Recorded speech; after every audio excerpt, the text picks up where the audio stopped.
Gamecock fans, have you ever wondered what it would be like to have a Hard Knocks-esque series covering the South Carolina football program? Well, if you have, I got a real treat for you on today's show of the Locked On Gamecocks podcast. Our Locked On Gamecocks, your daily podcast on the South Carolina Gamecocks, part of the Locked On Podcast Network, your team every day.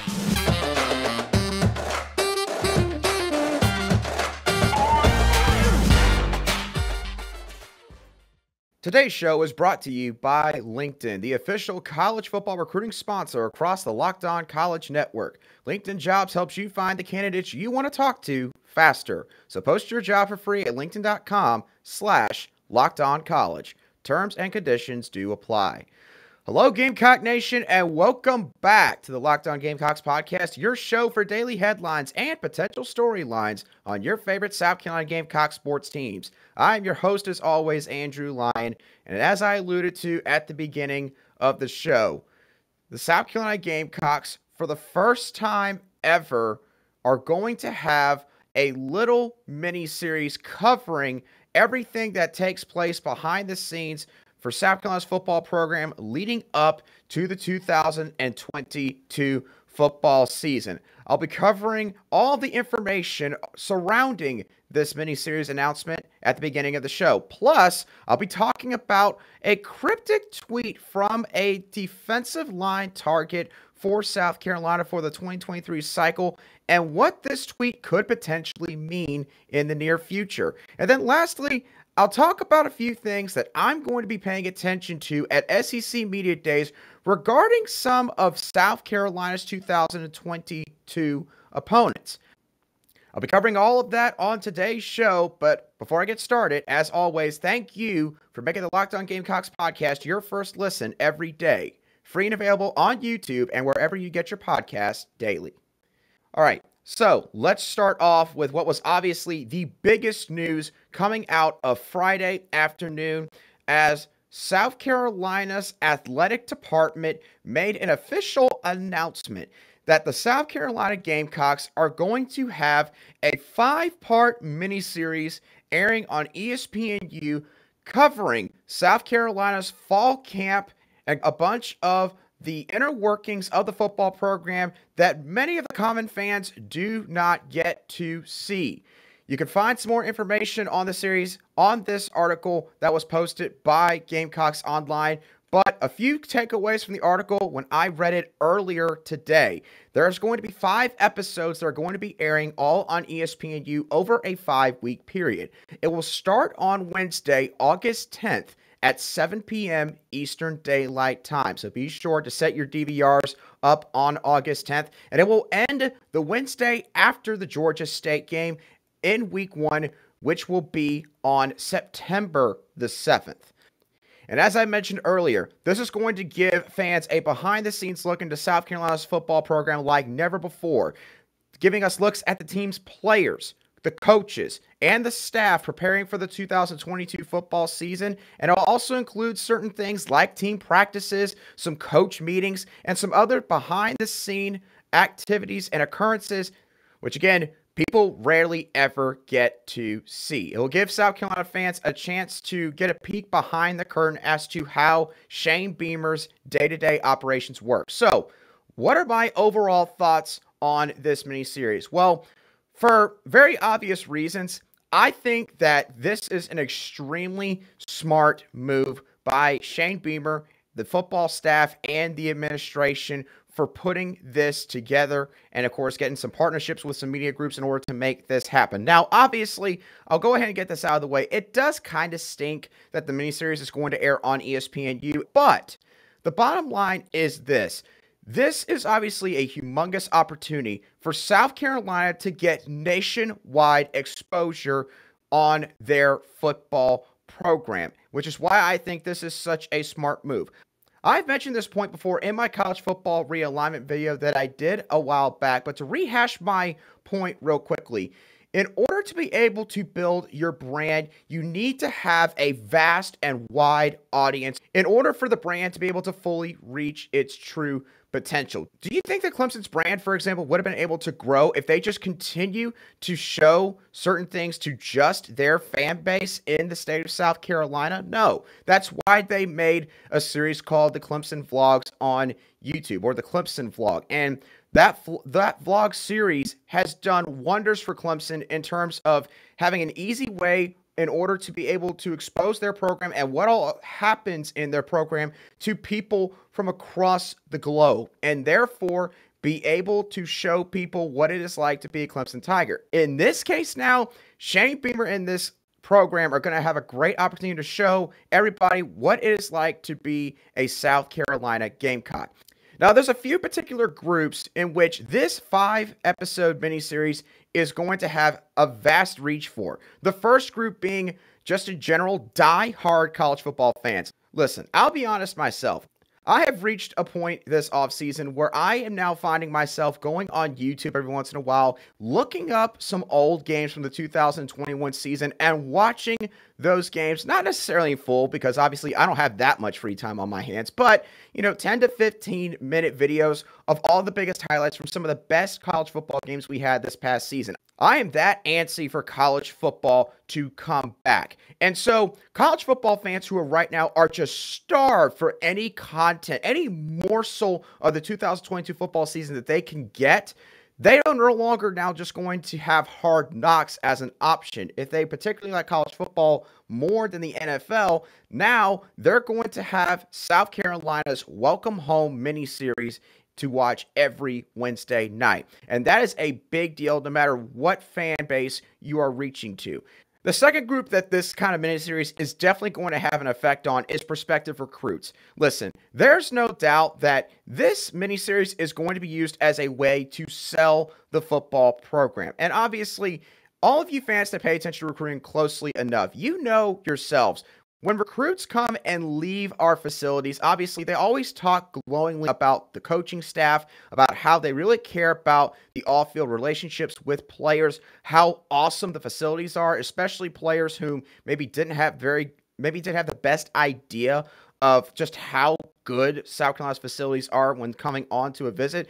Now, South Carolina's got a chance to maybe reach prospects that maybe beforehand wouldn't have considered South Carolina as heavily, or maybe they have heard of South Carolina and they would like to maybe be able to take a visit, but due to certain circumstances, maybe they're too far away from the state of South Carolina, they're not able to. This is a perfect way to be able to reach those recruits in a big way. And then the last group that this is obviously going to have a big reach to will be the national media for college football, who maybe they don't know South Carolina very well as a football program, period, or they just don't pay very much attention to the program. These national media members, when they see how Shane Beamer treats everybody the exact same in the operations building, how personable he is, how much this staff truly cares for the players, how the entire operation runs, this is how you get more media members to talk about your program. And listen, any exposure, any airtime that South Carolina's football program can get, for the most part, is going to be good for the program, as long as it's not involving maybe a coach's, negative remarks about another program, or maybe a player getting in trouble. It's going to be good in nature. And for all of the reasons that I just mentioned, this is such a smart move. And, I say this to myself over and over again when I see stuff like this, but for the first time, I can say it now on this podcast. Shane Beamer just gets it. He continues to show South Carolina fans why he was such a good hire from the very beginning. There's just so many things about present day, modern day college football that he just understands a lot better than other coaches. And part of it is the fact that while the media sometimes can get on coaches' nerves, especially when maybe things aren't going their way, the media is your friend. The media is how you can help to build up your program and grow your brand. And Shane Beamer gets that, and I think it's a big reason why this series is taking place. I think this is such a smart move, and I think that you will see after this miniseries is over, there will be more people talking about South Carolina than there were heading into this miniseries debuting on August the 10th. So really big moves being made here by Shane Beamer and the football program. Now, when talking about prospective recruits, there's one defensive line recruit out there that I feel like South Carolina has been in good position for a very good while now. And that particular recruit sent out a certain tweet also on Friday that has led some people to believe that there's a chance that he could potentially be ending his recruiting process very soon. Who is this prospect and what did he say? I'll get into all of that in just a moment after a quick word from our friends over at LinkedIn. Now, as the sun comes up and small businesses are back in business, LinkedIn Jobs makes it easier to grow your team. LinkedIn Jobs helps you find the people you want to interview faster and for free. Myself being a recent college graduate, I've been able to stay in touch and create a network with many people who are alumni of the University of South Carolina. When you use LinkedIn Jobs, you can create a job post in minutes to reach both your own personal network and a worldwide professional network consisting of 810 million people. You can also add your job to the purple hashtag hiring frame on your profile, which helps to find the right people that fit the description of the job to a T, using tools like screening questions to filter through candidates and populate viable choices. It's why small businesses rate LinkedIn Jobs #1 in delivering quality hires versus other leading competitors in the industry. LinkedIn Jobs helps you find the candidates you want to talk to faster. Did you know every week nearly 40 million job seekers visit LinkedIn? Post your job for free at linkedin.com/lockedoncollege. That's linkedin.com/lockedoncollege to post your job once again for free. Terms and conditions still apply. Also, out of curiosity, which NFL stars do you think move the betting lines the most? Starting July 18th, Locked On will give you the 50 most valuable players in the NFL from the odds makers at BetOnline. Available July 18th on Locked On NFL, wherever you get your podcasts, and also on YouTube. Okay, now, getting back to the prospective recruit that I mentioned briefly earlier. The recruit that I'm referring to here is Monteque Rhames out of Sumter High School in Sumter, South Carolina. The four-star edge defender who has for a long time been a priority target of the South Carolina defensive coaching staff and Shane Beamer alike. And South Carolina has been the perceived leader from pretty much everybody who follows recruiting closely for a good while now. And Monteque Rhames may be getting close to finally making his announcement, as he sent out a tweet late Friday evening saying, quote, "I'm blessed, I'm humble, I'm ready for the movie I'm going to make from now on. Stay tuned." So obviously with this kind of message, he is very much hinting at the fact that it seems like that announcement is going to be coming on his end in the near future. And if I had to guess right now, at what point he could probably make this announcement. First of all, I'm just being completely honest. This definitely sounds like he could potentially be making his commitment. And I believe that Monteque Rhames, just an educated guess, I think that he will probably make this announcement that he's referring to by the time we reach about August 3rd or 4th this next month, as around that point, pretty much all the high school football teams in the state of South Carolina will have started their fall camps. And I think that Monteque Rhames would like to be able to put full focus on that and trying to help his team win football games in the fall. And if that's the case, then once again, I'll reiterate, I still like South Carolina's position here a great deal. I think that South Carolina has pretty much been the leader here for a long time now. And I don't really see any other teams that could sneak in here. NC State, I think, has made a big push to really try and get more in this game. But this is just a case where, honestly, I just think that Monteque Rhames, I think he likes the prospects of being able to stay close to home, play for the home state team in South Carolina. And again, he's been a priority target for this coaching staff for a very long time now. It's not like South Carolina just tried to jump in and offer Monteque like a month or two ago. They have been going after him for forever. So I think that Monteque really knows how much this staff values him on the recruiting board and how much they want him. And combine all of those factors together, I think South Carolina is in a great position here if Monteque Rhames is indeed announcing some sort of commitment in the near future. Now, of course, Monteque Rhames is not the only piece of news that we're going to be following in the coming days. We're also going to be paying attention to SEC Media Days, which has started up today, as a matter of fact. And there are going to be a few things that maybe don't directly relate to South Carolina, but in a way could still affect South Carolina with certain particular opponents that I'm going to be paying attention to. What are those particular factors? I'll be discussing all of that in just a couple moments after a quick message from our friends over at BetOnline. BetOnline.net is your number one source for all of your betting stats and sports information, where you'll find all the latest sports developments, news, and odds, including college football and NFL futures, regular season Major League Baseball, and of course all of the latest fighting news from MMA and UFC all the way to boxing. BetOnline acts as a continuous source for all of your sporting wagering information, including live betting, esports, and much, much more. So be sure to head over to the website today or use your mobile device to learn more about the trends and action. BetOnline, where the game starts.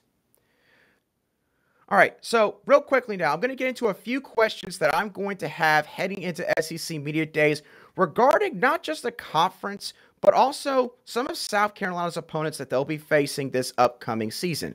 So my first question is going to be, what is Greg Sankey going to say regarding the recent reports of expansion apparently ending for now in the SEC at 16 teams?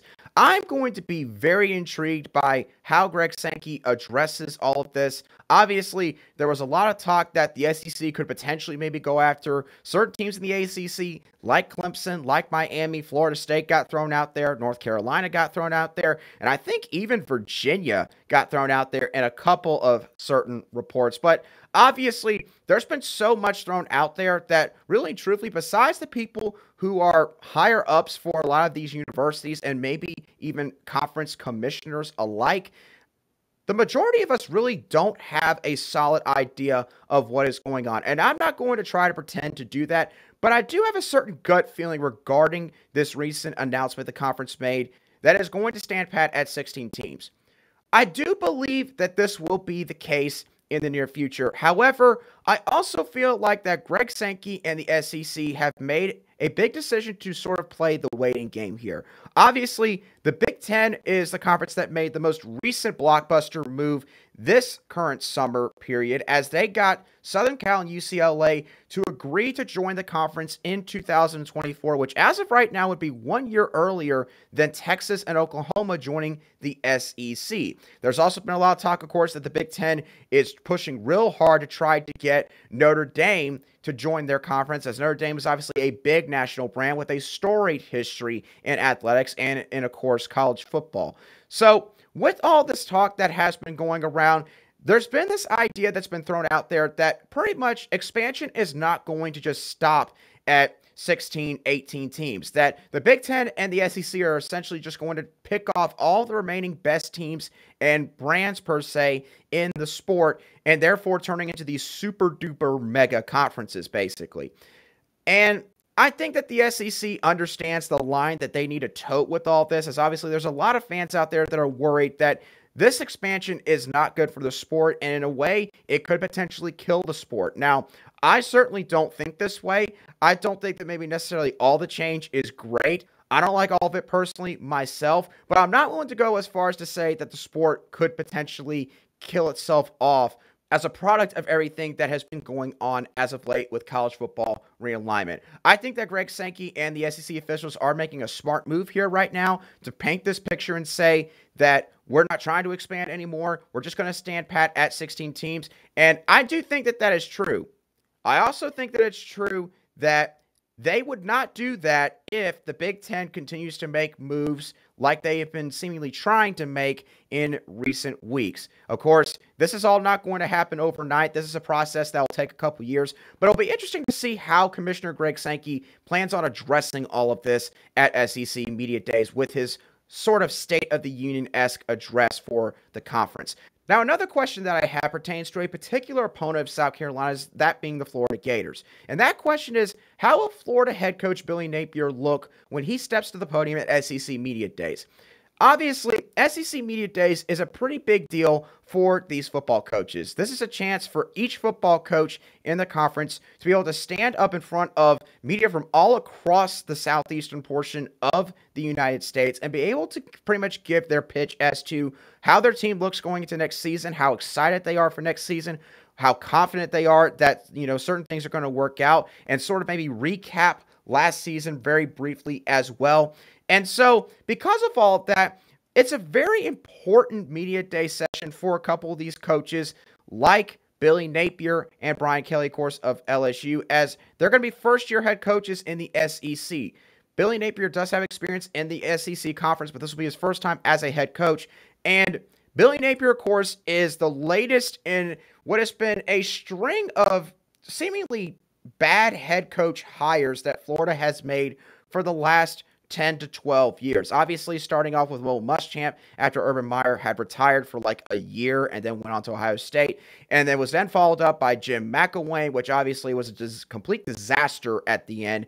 Then they followed it up with Dan Mullen, and Dan Mullen looked like it would be a promising hire for the first few years, and then everything completely changed, and he was fired. Now, they have moved to Billy Napier, and to be honest with y'all, Billy Napier comes off to me as another Will Muschamp in the sense that he pretty much has a lot of football cliches that he says in his press conferences, and he really says a whole lot in terms of like the amount of words that he uses without really giving a whole lot of context or meaning to his statements. So I think that it's going to be very important for Billy Napier to maybe try to be a little bit more personable with the media, kind of, not be too afraid to maybe dig into the fact that, hey, it's going to be a little bit of a challenge at Florida in his first year. Florida still has talent in certain spots, and obviously they'll point to Anthony Richardson immediately, but there are certain areas where Florida also understands that they need to get better. I've heard that the defensive line, for example, is apparently very thin behind the starting lineup.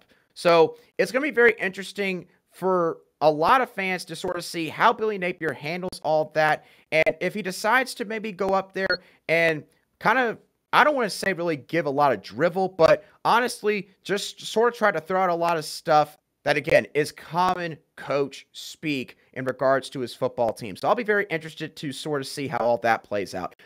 Also, Kirby Smart is bringing Stetson Bennett with him to SEC Media Days, and there's no doubt that because of this, there's going to be some questions from certain media members surrounding Bennett's status as QB1 for the Bulldogs heading into the 2022 football season. Now, some of you who may be watching this may be thinking, but Andrew, he won a national championship for Georgia last year. How on earth could his job be in jeopardy? Well, the thing is, yes, Stetson Bennett is a national championship winning quarterback, but Stetson Bennett still had his moments last season where, quite frankly, he didn't play all that great. Even in the national championship game, he had a couple of throws that he did make, especially late in the game, but he also had a lot of mistakes that he made as well that could have costed them. And listen, Stetson Bennett was a part of the team. There's no question about that.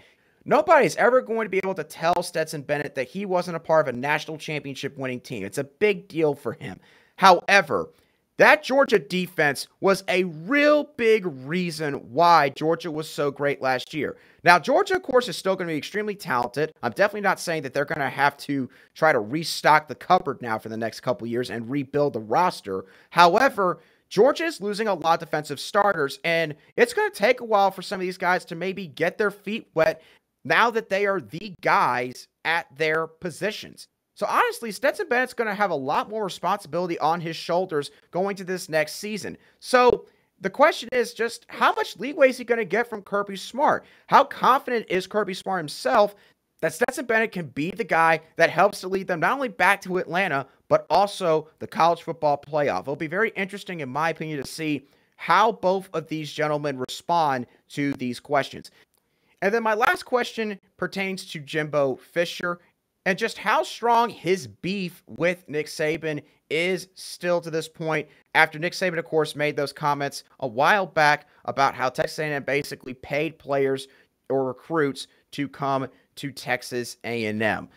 So, obviously, this was a big storyline when all this came out. Jimbo Fisher went out and had a whole press conference for about 15 minutes or so, where he basically just slammed Nick Saban, not just as a coach, but also as a person. And a lot of people at the time, while they said that Nick Saban should not have made the comments that he made, that Jimbo Fisher crossed a really hard line as well in terms of him making personal attacks on Nick Saban's character. So the reason why, in my opinion, South Carolina fans should care about this a decent amount. Guess who Texas A&M plays before they come to Columbia to play South Carolina? They play Alabama, and they play them on the road. Now, yes, Texas A&M is going to have a bye week after the Alabama game before they come to South Carolina, and some people are going to think that that is automatically going to offset whatever ends up happening in Tuscaloosa on that day.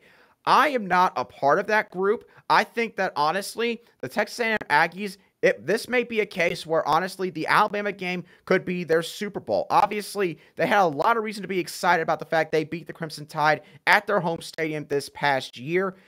Jimbo Fisher was the first ever former assistant of Saban's to ever defeat him in a head-to-head matchup. However, with everything that's happened off the field between Jimbo and Saban, how much is this going to affect the players going into that game? How emotionally spent could they be? And how much is Jimbo still thinking about all of that?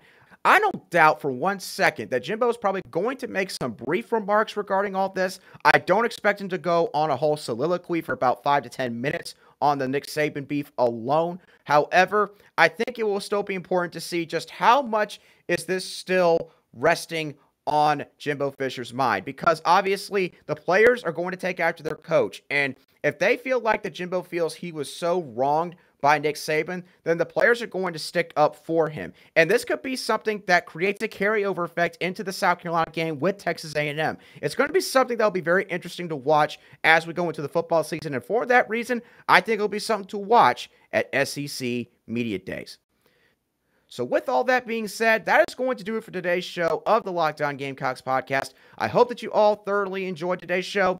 What are your thoughts on this new mini-series that just got announced this past Friday? How excited are you to finally get to see some behind-the-scenes action from South Carolina's practices, some of the coaches' meetings? What are you looking forward to the most out of that mini-series?